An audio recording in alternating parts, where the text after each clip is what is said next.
and welcome back to the OnlyAccies channel. It's finished here. Hamilton won, Rangers won, and even though we are buzzing about getting the point, of course, part of you must still be gutted not to take all three, given how well we performed. Neil, I'll come to you first, mate. What did you make of it today? I'm absolutely delighted with taking a point from Rangers. I could not believe it actually when Eli Barber said that was the first time we've taken a point at home against them since 1954. It always in my head it had been I've been waiting, and I want to be in Hamilton in the stadium when we beat them. But I was actually stunned. I think I've seen us draw against Rangers before in the cup, but to take a point, we've got to be happy with that. It's more than we would have expected. But as you say, I think McGregor and Gerrard have said it in their interviews that we were the better team. I think every Accies fan is feeling that just now. Neutrals who were watching that game were all commenting that we should have taken the points. I thought we were extremely unlucky, but it was great to see fighting the team, the high press in the game. Brilliant, really exciting to get that equaliser right to the death and to stick it around them, get it right up. Look, who stood out for you today? Was there one player in particular that stood out to you? I mean, it's hard to pick an individual, to be honest, because everyone was absolutely spot on today. They really were. I think Anderson is a breath of fresh air. Yeah. You're seeing a player that knows how to turn his man. We've been used to watching that hoofball go up to Moyle and him not being able to bring the ball down all season long. I think Anderson has been brilliant. Even with those type of balls going up to him, he's been able to bring them down right in amongst all the players, getting between his defenders and turning them well as well. He seems like he's got a good bit of pace about him as well, which is nice to see. But I thought Jamie Hamilton as well. He was outstanding today, and I've thought he's been excellent. Every game he's been starting. I don't know when it was he started starting every game, but I think it wasn't too long ago. But he's been great in every single game, and especially for his age. I think he's only still 18 as well, which is incredible. But he's honestly the two of them were fantastic. I thought Aaron Martin as well, excellent.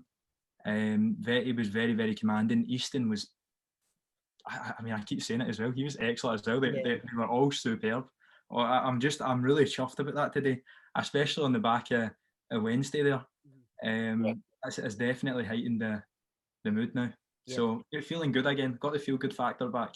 Absolutely. I mean, I think it's just the fact is that as the game was, you're watching that game today thinking we can take something here. Yeah. And the longer the game went on, it really felt like that. It felt like we're in this. We're not. They're not turning us over as they would usually. And we had so many good chances, good opportunities. Where that one Callahan hit for the edge of the box. The two, the free kick and the one either corner, and that was in.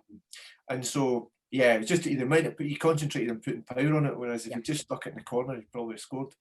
But also I think to what Luke's saying about Anderson being on his toes, there's a sharpness about that lad that we haven't had, and so I think the last time I was on, Ben, I spoke about the spine of the team. Yeah, that to me really has been the defining thing about the season, is that when Aaron Martin has come in, the defence today was much more settled, and we've sorted out our defensive issues. I think we look much more solid there. It's still middle to front, but Anderson's given us something that hasn't been there. You've got to hope that when Scott Martin comes back in, that strengthens us. But I actually thought today that until he went off injured, I thought that Charlie Trafford actually played quite well today.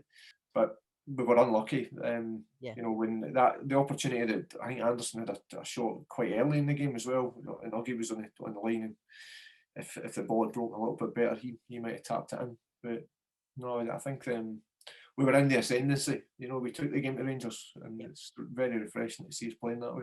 I absolutely echo all your points. I thought Jamie Hamilton was my man of the match today. I thought he was outstanding. The whole defence deserved credit, and as much as Scott McMahon gets a lot of stick, I thought he was really good today as well. You're absolutely right with the spine of the team too. I thought, as much as I criticise, I said it before the game, Charlie Trafford should not have started for me, but before he came off injured, I still think he's far too slow, and I still don't think he's ready for this level. I think he commits himself far too much to challenges. He was getting turned far too easily. But there were moments where he did show a bit of composure and he did kind of shoot up that midfield. So I'm not overly kind of, mad at how he played. But Anderson and Augie, for me, deserve to start every game together. I think the way Anderson is playing, it's bringing out a better side of Augie as well. Yeah. Because Anderson's doing all the chasing and he's doing all the running around. It leaves Augie the chance to occupy the defenders in the air. And they just seem to work well together. They just seem to have a little bit of chemistry maybe between them. I don't know if maybe just their styles complement each other. Yeah. But the main thing for me today was the high press. It was the intensity. Yeah. That's what got us the result today, and that's what very nearly got us the win. And I think deservedly should have got us the win. Was that high press? But where has that been? Do you know what I mean? Why are we not doing that against Ross County? See, the way I look at it is we've had a real struggle trying to control the ball for a long time in that midfield. And it's really been because the lack of midfielders in midfield. Yeah. You've got Ben Still in there, and in his absence today, I thought it made a big difference. To be honest, I would be very interested to see how that game would have went had he been in the team. And I think it would have been a completely different game. Charlie Trafford, I'm not his biggest fan, but again, having an actual natural midfielder in that midfield again makes a difference. And you could see that we just felt a lot more comfortable. But one thing I do notice about the high press there was, for once, instead of us playing that 5-back formation and McMahon and Hodgson staying all the way back, sometimes getting forward, they were constantly up the line. They were, and that's how they were keeping the pressure on. But then with Hodgson and McMahon, overlapping, getting up the pitch, you've seen the likes of Callahan maybe dropping in just behind them. You've seen as well, Odoffin got up there quite a lot as well, just sitting in behind them as well. So we had good cover. There was never a point where they could counter-attack us, really. Yeah. I think we just kept them in their half quite a lot as well. Just looked like the much better outfit, to be honest. Yeah, but we saw that in the graphic look at the end of the game where they showed the triangle of where Callahan and Anderson and Augie were playing. They were right in the triangle on the top half of the pitch. But our average positions, as you say, there was 7 Accies players in their half on average most of the time in the game, and we just were playing with 3 at the back. The one other thing, I think you're bang on about, Anderson has really influenced Uggie's game and is beginning to bring out the best in him in terms of his ability to hold the ball up and then for that to be creative. I also think today, one thing I really liked from Ryan Fulton was he was not giving anything up today. It was a point where he came out and punched the ball out for a shy, I think it was, but it was just obvious that there was a real fight and desire in all the players today to make sure that we, if we could get in and out of the game, we were going to. We now go in, obviously, to Livingston midweek away from home. We've got 4 away games in a row. That surely gives you such incredible confidence going into that, because now Livingston's bubbles burst. They're no longer on that unbeaten run. If we can play like that, I don't see any reason why we can't go and get a result against Livingston. Yeah, but I think we've got to recognise, though, Ben, that they are, in terms of teams that we've played so far this season, in the games that we've played against them, they have actually been a very, very good football unit when we've played them. So I think we've got to go into that game with the same kind of attitude as the game today. You're playing a team that are top of the league that have been, they've had incredible form all season. They've still not been beaten. But I agree with you. I think that if Accies can play the way that they did this afternoon, then there's no reason why we can't get points out of that game. I think the Livy game's a real litmus test, though. Actually, the fact that it's coming first is probably quite good. But amongst those other games that are up and coming, we should be looking to win games. Yeah, I think we've set the bar now. No matter what, to the end of this season, that is how I want that team to go out and perform. And anything lower than that standard is not good enough. They need to be up to that standard every single game, chasing those balls down, keeping teams in the corner, and just pushing and showing that fight that we've been lacking so much this season.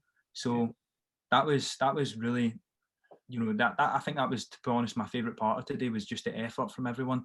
And see, even if we had to go on to lose that game 1-0, I would have been disappointed, but at the same time, I would have been able to take out so many positives. And for once, we're actually able to take out so many positives of the games and not too many negatives, and that's a massive difference compared to what we're used to.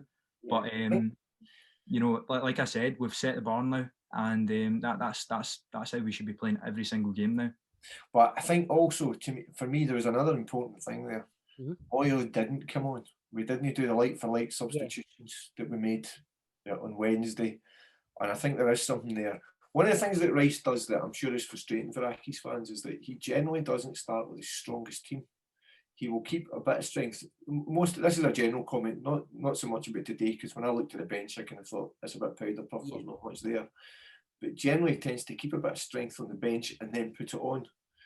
And I think oftentimes this season that's actually been counterproductive for us, because by the time the subs come on, the guys that you want to be making a difference in the game's gone. So he needs to get those elements right. Make sure you put your strongest team in the park and that you keep them in the park for as long as you can. And that was what he did this afternoon. Moyo didn't come on.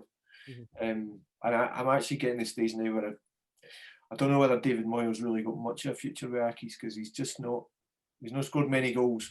Can he play in beside Anderson the same way that Moyle can? We're going to find out in the games to come.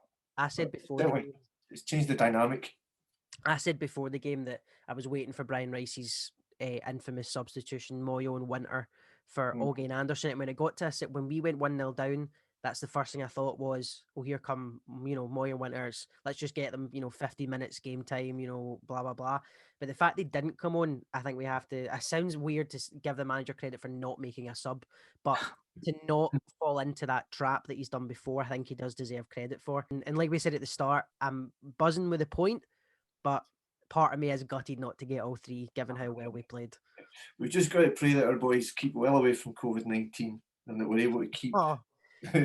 just keep the squads together, keep them fit, take the real positives out of this game, take the confidence from it, and hopefully get the bounce, and keep fighting. Don't give up. Don't give up. And as always, just before we go, a few tweets to read out. George Gardner said, great performance. McGregor nearly broke our hearts. No failures. Hamilton, Martin, Adolphin, excellent. Callahan, Augie and Anderson worked so hard. Keep that up and we'll close the gap now. Neil Graham, who was on this episode, said, well done, Accies. Great to see fight and fire in the team. Let's win these up and coming games now. Build on from here. William Donaghy says, oh, thank you, Ross Callahan. Tremendous performance today, Accies. We deserve so much more than that. And we now need to keep these performances up. Well done, Accies. Absolutely buzzing. Accies Life said that was absolutely excellent today. Everyone's effort was top tier, the least we deserve. What happens when we sit upright and don't show them too much respect? Dave Snooty Usher said, credit where it's due. Boys were amazing today. And finally, Stephen Whiteside said, players and manager have been criticised a lot, and rightly so, but credit where it's due. That was an outstanding performance today. If we can play at that level for the rest of the season, then we have a chance. 3 points at Livy is a must to follow that up. From yesterday, I feel like I'll never know.